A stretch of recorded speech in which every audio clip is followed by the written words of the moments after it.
Sometimes I feel a little stuck, like there's too many options, and if I choose the wrong one, well, my life might just fall apart. And I find that I distract myself so I don't even have to make a choice.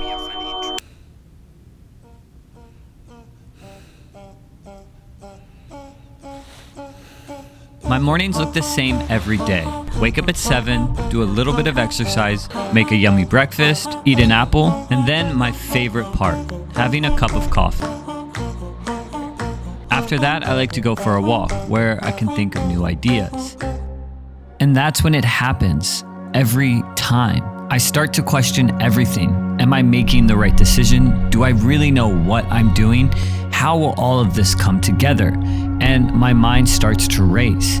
But it wasn't always like this. For a while, I didn't have to make any choices. They were made for me. Andrew, can you take the trash out? Yeah.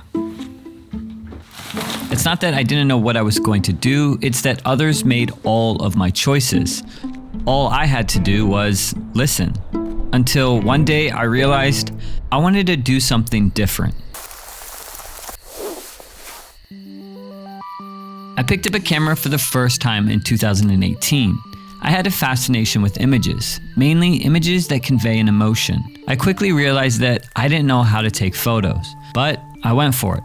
I would go out every day and just try to capture a photo that meant something to me. I tried so hard for years to get big jobs and take my photography to the next level, but it never happened. Honestly, I wanted to give up. I felt like I had made the wrong choice in this pursuit. But with every day that passed, I continued showing up.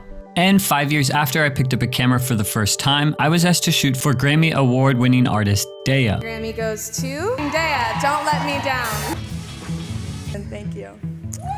I felt like I wasn't ready for this opportunity, mainly because I always viewed my work and my skills still as a beginner. I had never worked on a set before, so to be thrusted into the lion's den, I felt I was out of my depths. But just as I did every day leading up to it, I tried to capture a photo that would convey an emotion. There was something so surprising about realizing how far I had come simply by showing up every day and trying to learn something new with each day. Looking back, I realized that the fears and doubts that you have when starting something new don't always go away, and sometimes they morph into new fears. But being able to ignore them and press forward, you realize they hold no weight. And that takes us to our next endeavor, which didn't go so well. I've always wanted to create some sort of brand, and after a few years of doing photography, my friend Meredith and I decided to create a brand to bring creatives together. It was called Made by Saturday. The goal was simple: create a brand that would bring not only our friends together, but also creatives. We had never done anything like this before, so we weren't sure how to start. There was a strange piece in not having any expectations of what it could be. Our main goal? Bring people together. And that's exactly what we did. We designed shirts and sweaters and hosted our first pop-up, and it went perfectly. Musicians, baristas, and a lot of our friends came. We also sold out of everything that we designed.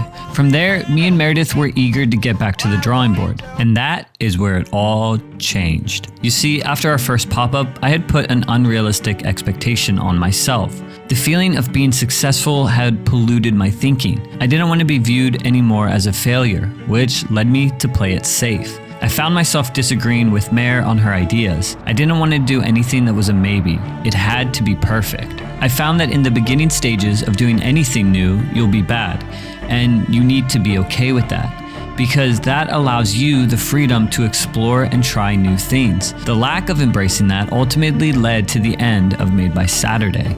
And experiencing all of that is what allowed me to follow through with endeavor number 3. YouTube. Something that I always wanted to do, yet at the same time it seemed like an impossible dream.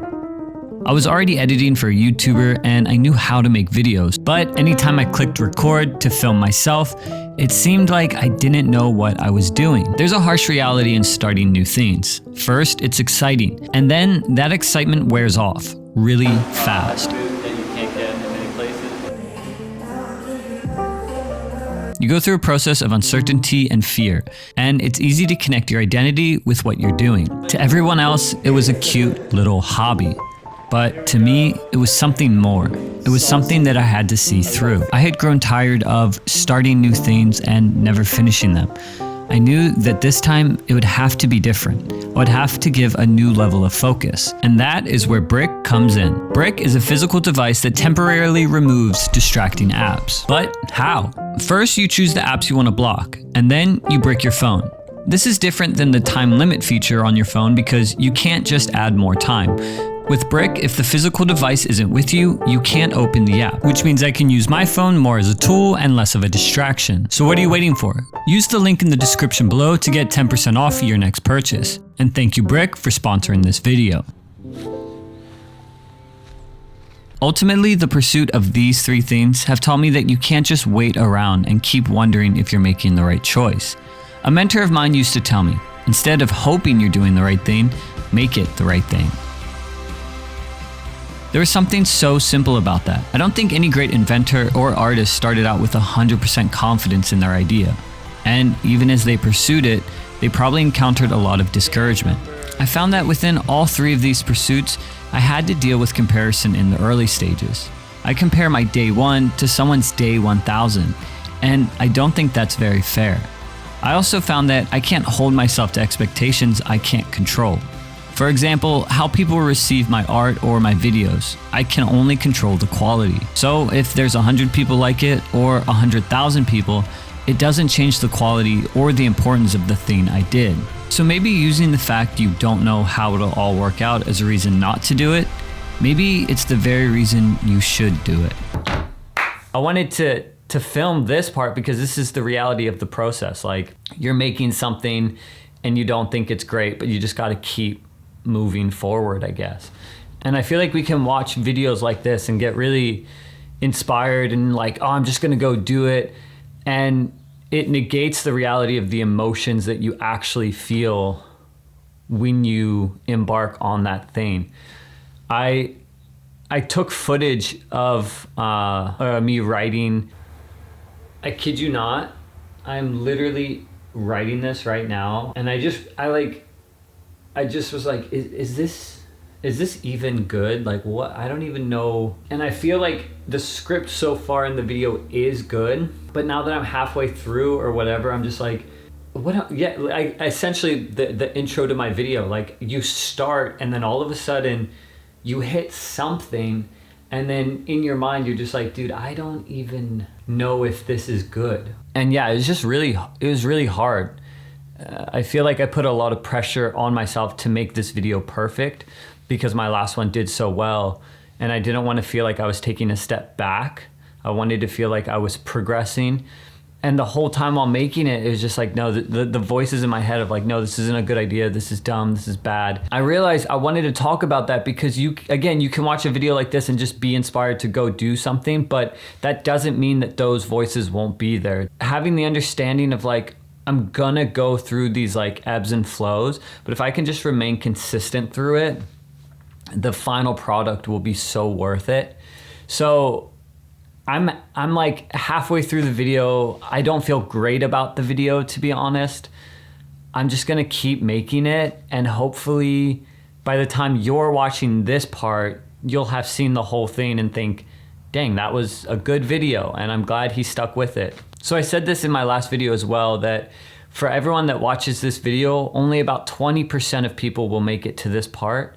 And if you are a part of that 20%, leave a comment letting me know that you're a part of the 20%, but also what are those questions and those fears that keep coming up every time you think about something you want to pursue?